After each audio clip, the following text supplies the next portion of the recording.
जोहार साथियों, मैं हूं विवेक और स्वागत है आप सभी का हमारे यूट्यूब चैनल जोहार स्टडी विद विवेक में। आइए शुरू करते हैं आज की क्लास।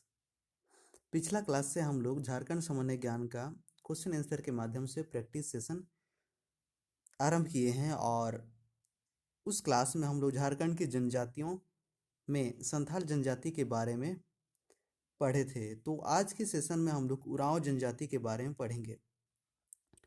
क्लास शुरू करने से पहले जो लोग हमारे चैनल पर नए हैं प्लीज़ हमारे चैनल को सब्सक्राइब करें तथा बेल आइकन को प्रेस करें ताकि लेटेस्ट वीडियोस की नोटिफिकेशन सबसे पहले आपको मिलता रहे। तो चलिए शुरू करते हैं आज का सेशन। आज का पहला क्वेश्चन क्या है? ऐतिहासिक रूप से उरांव जनजाति का मूल निवास कहाँ माना जाता है? इसका बताइए। ऐतिहासिक रूप से उरांव जनजाति का मूल निवास कहाँ माना जाता है? तो इसका सही जवाब होगा पहला ऑप्शन। कहाँ माना जाता है? दक्कन। अगला क्वेश्चन की ओर बढ़ते हैं। अगला क्वेश्चन क्या है? उरांव जनजाति के संबंध में कौन सा कथन, यहाँ असत्य नहीं होगा, सत्य है। कौन सा? उरांव जनजाति के संबंध में कौन सा कथन सत्य है? पहला है उरांव जनजाति जनसंख्या की दृष्टि से दूसरा स्थान पर है। दूसरा ऑप्शन है उरांव जनजाति में पुरुषों के द्वारा पहना जाने वाला वस्त्र किरिया है। तीसरा ऑप्शन है उरांव जनजाति का प्रमुख नृत्य को जादूर कहते हैं। और चौथा है यह जनजाति बंदर का मांस नहीं खाती है। ऐसा क्वेश्चन लाने का मेरा मकसद क्या है कि एक क्वेश्चन से 4-5 अतिरिक्त तथ्य को हम लोग जान लेते हैं। तो क्या होगा इसका सही जवाब? पहला ऑप्शन क्या है कि उरांव जनजाति जनसंख्या की दृष्टि से दूसरा स्थान पर, बिल्कुल सही है। दूसरा है उरांव जनजाति में पुरुषों के द्वारा पहना जाने वाला वस्त्र किरिया है। तीसरा है उरांव जनजाति का प्रमुख नृत्य जादूर है, यह भी सही है। और चौथा है यह जनजाति बंदर का मांस नहीं खाती है, यह भी सही है। यानी इसमें क्या है? All are correct. क्या है? ऑल आर करेक्ट, यानी सभी सही है इसमें।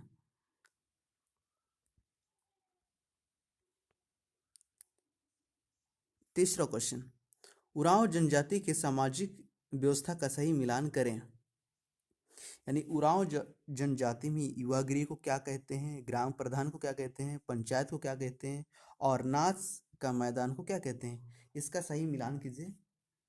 तो क्या होगा सही जवाब? युवा गृह, जहां पर युवक युवतियों को क्या दिया जाता था?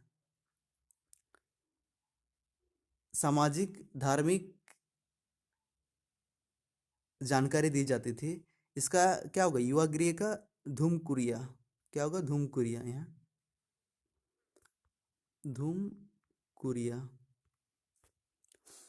ग्राम प्रधान को कहते हैं महतो, पंचायत को पंचोरा हो गया। पंचोरा, पंचोरा हो गया, इसको करेक्शन कर लीजिएगा, पंचोरा। नाच का मैदान को क्या कहते हैं? अखड़ा। यानी युवा गृह को क्या कहते हैं? धूमकुड़िया। ग्राम प्रधान को बोलते हैं महतो, पंचायत को बोलते हैं पंचोरा और नाच का मैदान को अखड़ा कहते हैं। ठीक है, क्लियर हो गया? आगे बढ़ते हैं अगला क्वेश्चन की ओर।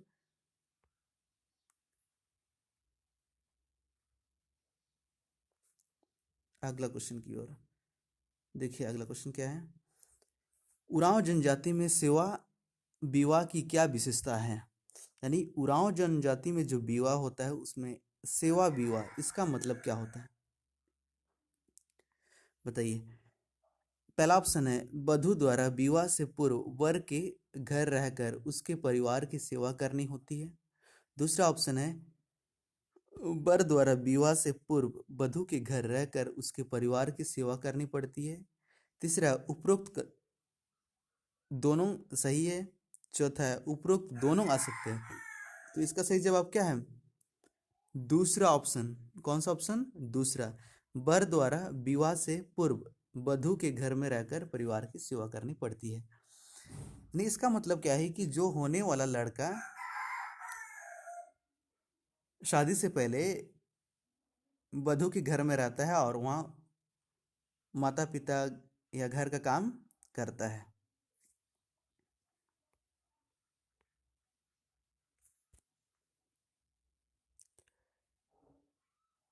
पांचवा क्वेश्चन, कुड़ुक का शाब्दिक अर्थ होता है। इसका सही आंसर क्या होगा? तीसरा ऑप्शन, मानव। यानी उरांव जनजाति स्वयं को क्या कहते हैं? कुड़ुक कहते हैं, और जिसका शाब्दिक अर्थ क्या होता है? मनुष्य। अगला क्वेश्चन की ओर बढ़ते हैं। उरांव जनजाति में कितने गोत्र पाए जाते हैं? इसका सही जवाब क्या होगा? दूसरा ऑप्शन, 14। और पिछला वीडियोस में हम लोग देखे थे कि इसका संथाल, संथाल में कितना गोत्र पाए जाते हैं? 12 गोत्र। और उरांव में कितना? उरांव में 14 गोत्र पाए जाते हैं। अगला क्वेश्चन की ओर बढ़ते हैं। अगला क्वेश्चन 7वां नंबर क्वेश्चन है, उरांव जनजाति में आयोजित विवाह की क्या विशेषता है? इसका जवाब बताइएगा। पहला ऑप्शन है, इसमें वर पक्ष को वधु मूल्य देना पड़ता है। दूसरा, इसमें वधु पक्ष को वर मूल्य देना पड़ता है। तीसरा, विवाह का आयोजन किसी धार्मिक स्थल पर किया जाता है। चौथा, उपरोक्त में से कोई भी सत्य नहीं है। तो इसका सही जवाब क्या होगा? इसका सही जवाब है, आयोजित विवाह में क्या होता है? वर पक्ष को वधु मूल्य देना पड़ता है। यानी पहला ऑप्शन। कौन सा ऑप्शन? पहला ऑप्शन। पहला ऑप्शन यानी क्या करना पड़ता है? वर पक्ष को वधु मूल्य देना पड़ता है। अगला क्वेश्चन की ओर बढ़ते हैं। उरांव जनजाति में त्योहार के समय पुरुषों द्वारा पहने जाने वाला वस्त्र को क्या कहा जाता है? तो इसका सही जवाब क्या है? तीसरा ऑप्शन। क्या कहते हैं? केरिया। क्या कहते हैं? केरिया।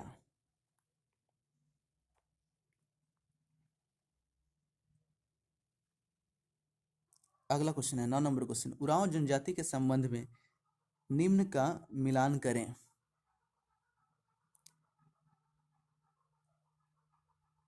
क्या होगा इसका?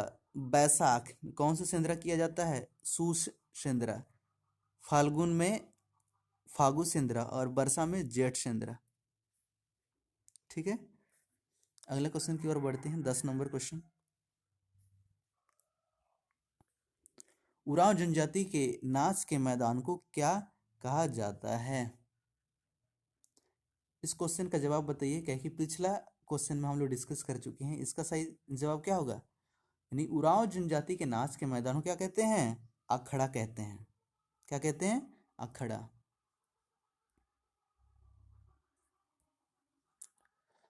11 नंबर क्वेश्चन है, उरांव जनजाति के वर्ष का प्रारंभ कब होता है? पहला ऑप्शन है, धान की फसल बोने के बाद। दूसरा, धान की फसल कटाई के बाद। तीसरा है, चैत्र माह के प्रारंभ के साथ। और चौथा ऑप्शन है, चैत्र माह की समाप्ति के बाद। तो इसका सही जवाब क्या होगा? दूसरा ऑप्शन, धान की फसल कटाई के बाद। ठीक है। अगला क्वेश्चन की ओर बढ़ते हैं। निम्न में से कौन उरांव जनजाति का प्रमुख देवता है?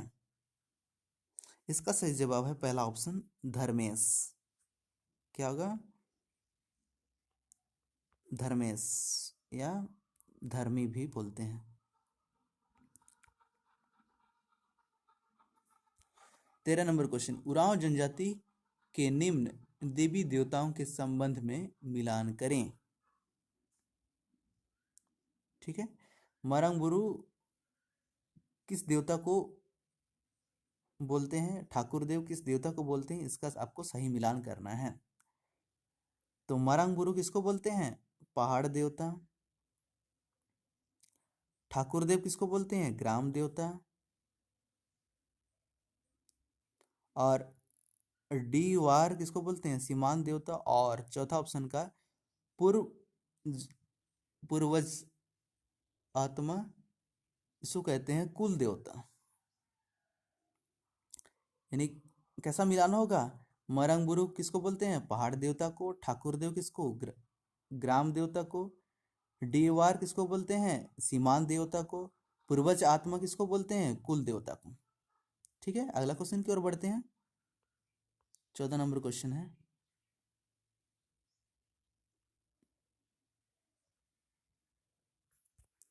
उरांव जनजाति द्वारा फसल की रोपनी के समय कौन सी पूजा की जाती है?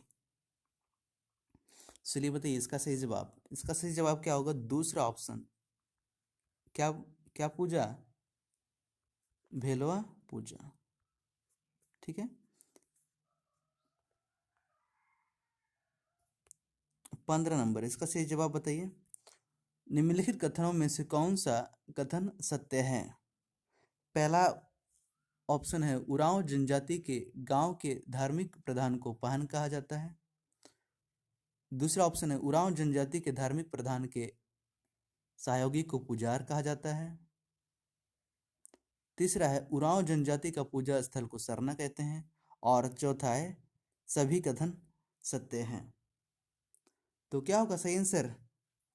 इसका चौथा ऑप्शन, सभी कथन सत्य है। यानी उरांव जनजाति का जो धार्मिक प्रधान होता है उसको पाहन बोलते हैं, और इस पाहन का जो सहयोगी होता है उसको बोलते हैं पुजार, और जहां पूजा होता है उस स्थल को बोलते हैं सरना। अगला क्वेश्चन की ओर बढ़ते हैं। 16 नंबर क्वेश्चन। उरांव जनजाति द्वारा गांव के कल्याण हेतु वर्ष में एक बार पूजा की जाती है। इस पूजा को क्या कहते हैं बताइए? इसका क्या होगा सही आंसर? तीसरा ऑप्शन, गोरिया पूजा। क्या होगा? गोरिया। गोरिया पूजा कहते हैं। साल में एक बार पूजा होता है। ठीक है। 17 नंबर क्वेश्चन। धूमकुड़िया के संबंध में कौन सा कथन सत्य है? धूमकुड़िया के संबंध में कौन सा कथन सत्य है? पहला ऑप्शन है धूमकुड़िया उरांव जनजाति का युवा गृह है। दूसरा, धूमकुड़िया में सामान्यतः सरूल के समय प्रवेश दिया जाता है। तीसरा, धूमकुड़िया में रीति रिवाज एवं परंपराओं का प्रशिक्षण दिया जाता है। और चौथा क्या है? सभी कथन सत्य है। तो इसका सही जवाब क्या होगा? इसका सही जवाब क्या होगा? चौथा ऑप्शन, यानी उरांव समाज में युवा गृह को क्या बोलते हैं? धूमकुड़िया के नाम से जानते हैं। और इस धूमकुड़िया में प्रवेश का जो समय है वो क्या है? सरूल है। और यहाँ पर क्या किया जाता है? युवक युवतियों को रीति रिवाज और परंपराओं का प्रशिक्षण दिया जाता है। तो अगला क्वेश्चन की ओर बढ़ते हैं। Question number 18। 18 नंबर क्वेश्चन क्या है? धूमकुड़िया में प्रवेश के लिए आयु सीमा क्या है? धूमकुड़िया में प्रवेश के लिए आयु सीमा क्या है? ठीक है। तो इसका सही जवाब क्या होगा? पहला ऑप्शन 10-11। और प्रवेश कब किया जाता है? सरहुल के समय। कितना एज होना चाहिए? 10 से 11 के बीच में। ठीक है। अगला क्वेश्चन की ओर बढ़ते हैं।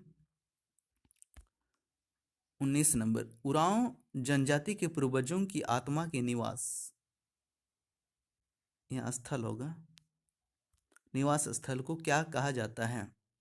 तो इसका सही जवाब क्या होगा? पहला ऑप्शन, शासन। क्या होगा? शासन। 20 नंबर क्वेश्चन। धूमकुड़िया नामक संस्था में युवाओं हेतु निम्न में से किसका प्रबंध होता है? ठीक है। यानी धूमकुड़िया में युवाओं के लिए अलग होता है और युवतियों के लिए अलग होता है। तो इस क्वेश्चन में क्या पूछा है कि धूमकुड़िया नामक संस्था में युवाओं के लिए क्या रहता है? तो इसका सही जवाब क्या होगा? दूसरा ऑप्शन, जोंक एडपा। क्या होगा? जोंक एडपा। अगला क्वेश्चन की ओर बढ़ते हैं। 21 नंबर क्वेश्चन, इसका सही जवाब बताइए जल्दी। 21। धूमकुड़िया नामक संस्था में युवतियों हेतु निम्न में से किसका संबंध है, यानी किसका प्रबंध है? इसका सही जवाब क्या होगा? पेल एडपा। और पुरुषों के लिए यानी युवकों के लिए क्या है? जोंक एडपा। और युवतियों के लिए क्या है? पेल एडपा। अगला क्वेश्चन 22 नंबर। धूमकुड़िया नामक संस्था में जोंक एडपा के मुखिया को क्या कहा जाता है? इसका सही जवाब है पहला ऑप्शन, धांगर।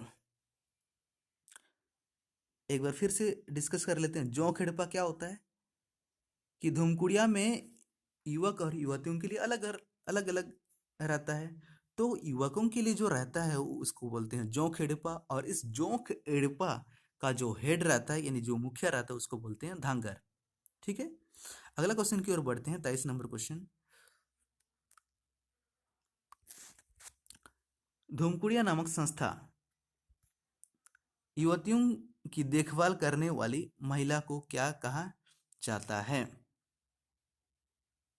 पिछला क्वेश्चन में हम युवकों को देखभाल करने वाला का हेड का को क्या कहते हैं उसको देखे थे, और 22 नंबर क्वेश्चन में युवतियों के बारे में पूछ रहे हैं। तो बताइए इसका क्या होगा सही आंसर? इसका सही आंसर होगा पहला ऑप्शन, बड़की धांगरीन। क्या होगा? बड़की धांगरीन, बड़की धांगरीन। ठीक है, अगला क्वेश्चन 24 नंबर, उरांव जनजाति किस परिवार से संबंध है? तो इसका सही जवाब क्या होगा? दूसरा, द्रविड़। और इसका भाषा परिवार भी क्या रहता है? द्रविड़। और इसकी जनसंख्या की दृष्टि से हम कितना नंबर पे देखें? दूसरा नंबर पे, झारखंड में। ठीक है, और झारखंड की जनजातियों का कुल प्रतिशत अगर पूछा जाए तो क्या रहता है? 18.14%। यानी झारखंड की कुल जनजातियों में उरांव का जो प्रतिशत रहता है 18.14% है। ठीक है, तो आज का क्लास यहीं अंत करते हैं। आज का सेशन कैसा लगा आप लोग कमेंट बॉक्स में ज़रूर लिखें। यदि आज का सेशन आप लोगों को पसंद लगा तो नीचे लग दिया हुआ लाइक बटन पर लाइक करें और दोस्तों के यहाँ शेयर करें ताकि सभी दोस्तों को पता चले। धन्यवाद।